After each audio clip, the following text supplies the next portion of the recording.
जय श्री राम। राम जी का आशीर्वाद हम सब पर बना रहे। आज हम रामचरितमानस में आगे पढ़ेंगे। पढ़ने से पहले अपने गुरुदेव के चरणों में नमन करते हैं। गणेश भगवान, शंकर जी और माता पार्वती का ध्यान करते हुए राम जी और सीता माता के चरणों में नमन करते हैं और हनुमान जी से प्रार्थना करते हैं कि रामचरितमानस को पढ़ने में हमें शक्ति प्रदान करें और पढ़ने में कोई गलती हो तो हमें क्षमा करे। ओम श्री गणेशाय नमः। चलकर सीता जी के स्वयंवर को देखना चाहिए। देखें ईश्वर किसको बड़ाई देते हैं। लक्ष्मण जी ने कहा, हे नाथ, जिस पर आपकी कृपा होगी वही बड़ाई का पात्र होगा, अर्थात धनुष तोड़ने का श्रेय उसी को प्राप्त होगा। इस श्रेष्ठ वाणी को सुनकर सब मुनि प्रसन्न हुए। सभी ने सुख मानकर आशीर्वाद दिया। फिर मुनियों के समूह सहित कृपालु श्री रामचंद्र जी धनुष यज्ञशाला देखने चले।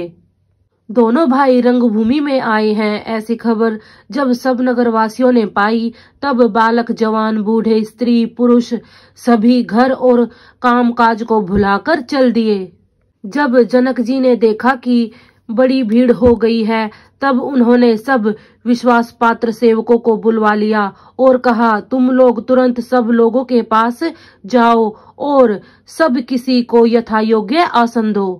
उन सेवकों ने कोमल और नम्र वचन कहकर उत्तम, मध्यम, नीच और लघु अर्थात सभी श्रेणी के स्त्री पुरुषों को अपने अपने योग्य स्थान पर बैठाया।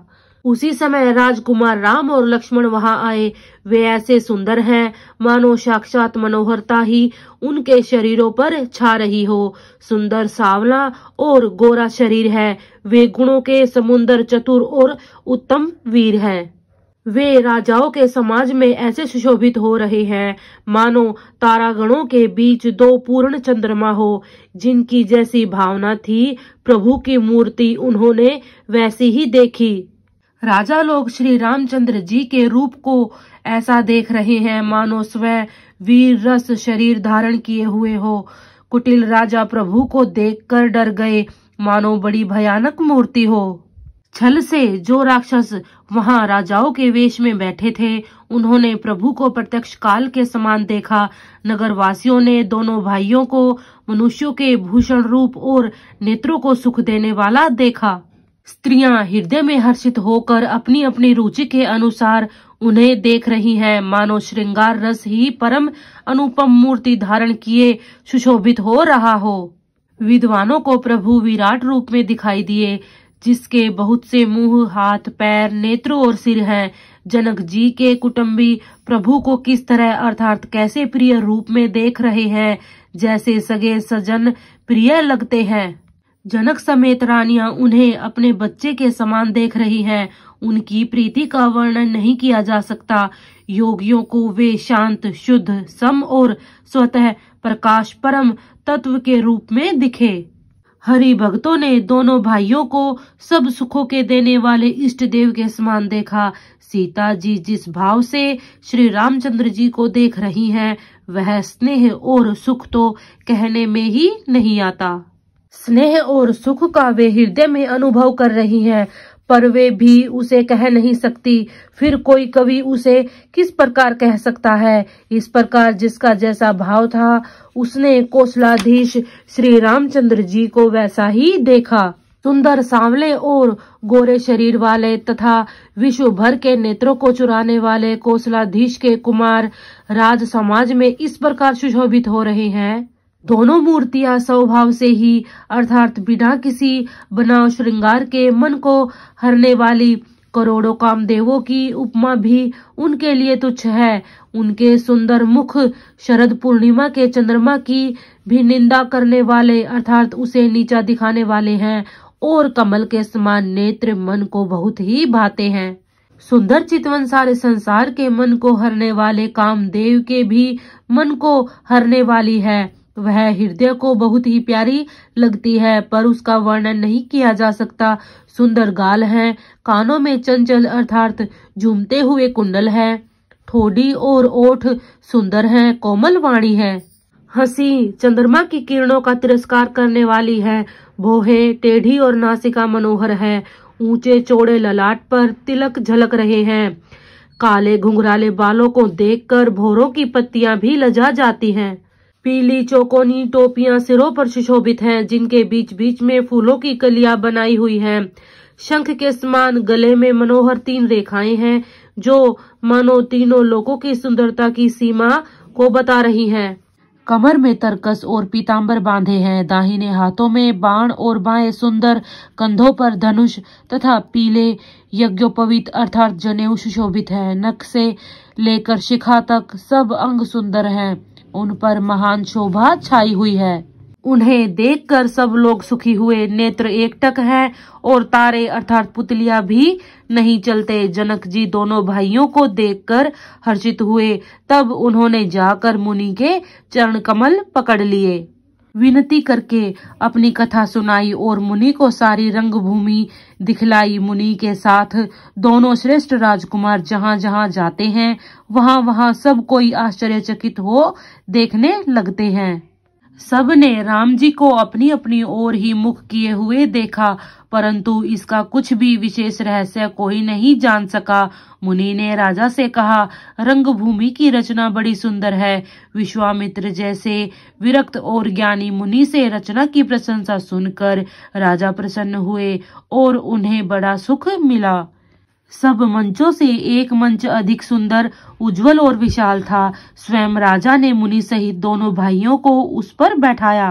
प्रभु को देखकर सब राजा हृदय में ऐसे हार गए जैसे पूर्ण चंद्रमा के उदय होने पर तारे प्रकाशहीन हो जाते हैं।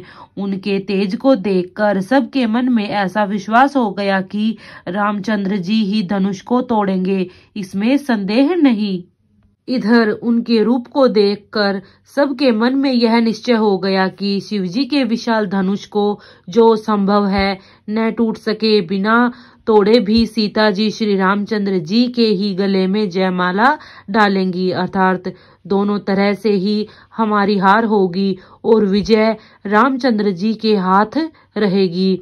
यूं सोचकर वे कहने लगे, हे भाई, ऐसा विचार कर यश, प्रताप, बल और तेज गवाकर अपने अपने घर चलो।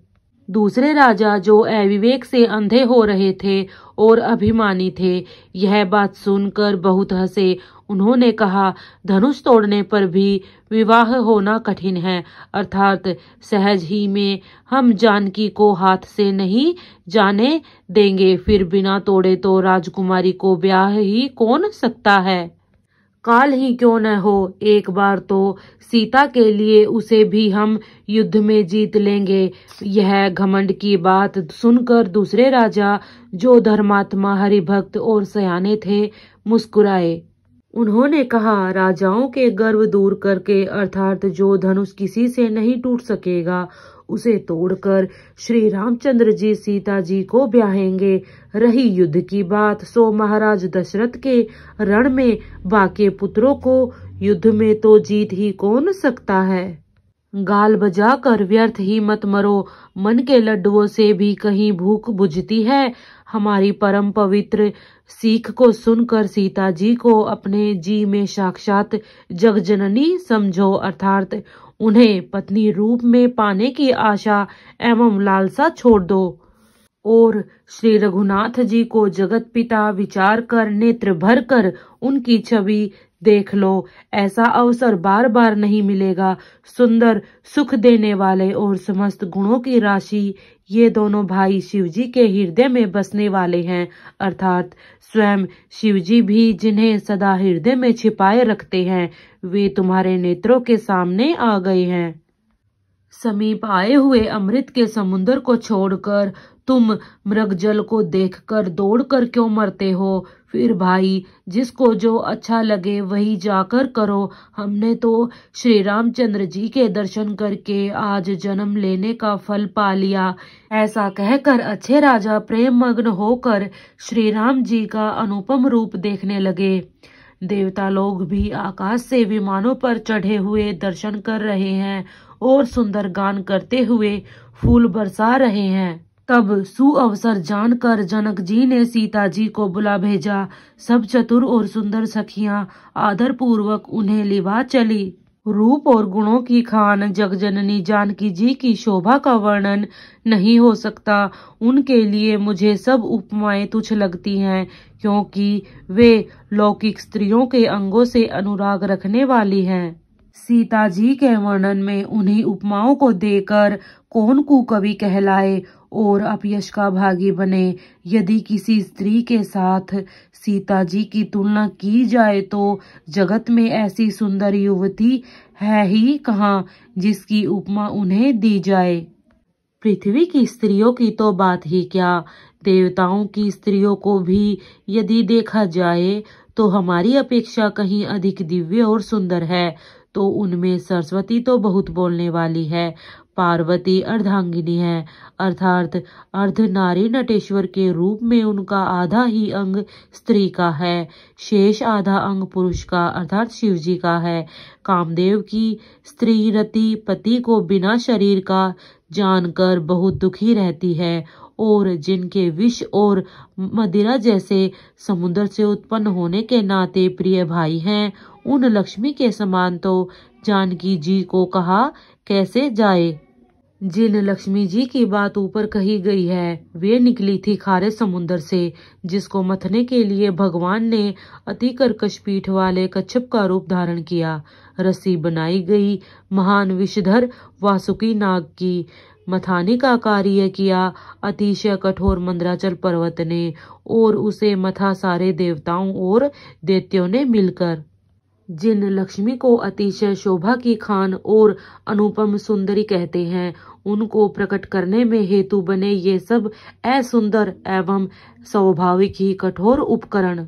ऐसे उपकरणों से प्रकट हुई लक्ष्मी श्री जानकी जी की समता को कैसे पा सकती है। हाँ, इसके विपरीत यदि छवि रूपी अमृत का समुद्र हो, परम रूप में कच्छप हो, शोभा रूप रस्सी हो, श्रृंगार रस पर्वत हो, और उस छवि के समुद्र को स्वयं कामदेव अपने ही कर कमल से मथे। इस प्रकार का संयोग होने से जब सुंदरता और सुख की मूल लक्ष्मी उत्पन्न हो तो भी कवि लोग उसे बहुत संकोच के साथ सीता जी के समान कहेंगे। सयानी सखियां सीता जी को साथ लेकर मनोहर वाणी से गीत गाती हुई चली। सीता जी के नवल शरीर पर सुंदर साड़ी सुशोभित है। जगजननी की महान छवि अतुलनीय है। सब आभूषण अपनी अपनी जगह पर शोभित हैं, जिन्हें सखियों ने अंग अंग में भली भांति सजा कर पहनाया है। जब सीता जी ने रंग भूमि में पैर रखा, तब उनका दिव्य रूप देखकर स्त्री पुरुष सभी मोहित हो गए।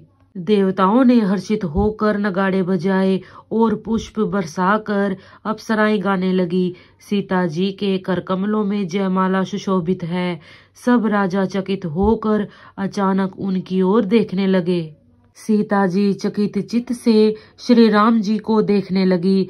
तब सब राजा लोग मोह के वश हो गए।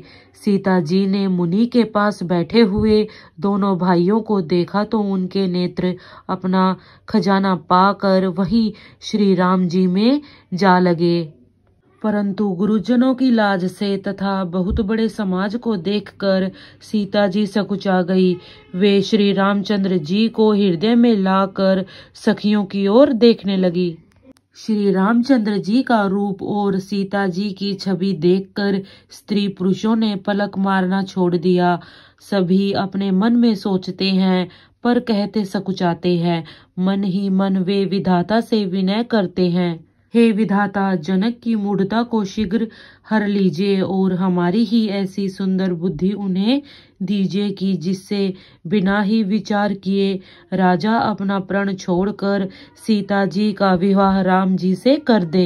मास पारायण नवा आज यहीं तक पढ़ेंगे। आपको वीडियो कैसी लगी कृपया कमेंट बॉक्स में जरूर बताइए। वीडियो को लाइक कीजिए, शेयर कीजिए। अगर आप चैनल पे नए हैं तो चैनल को सब्सक्राइब कीजिए। जय श्री राम।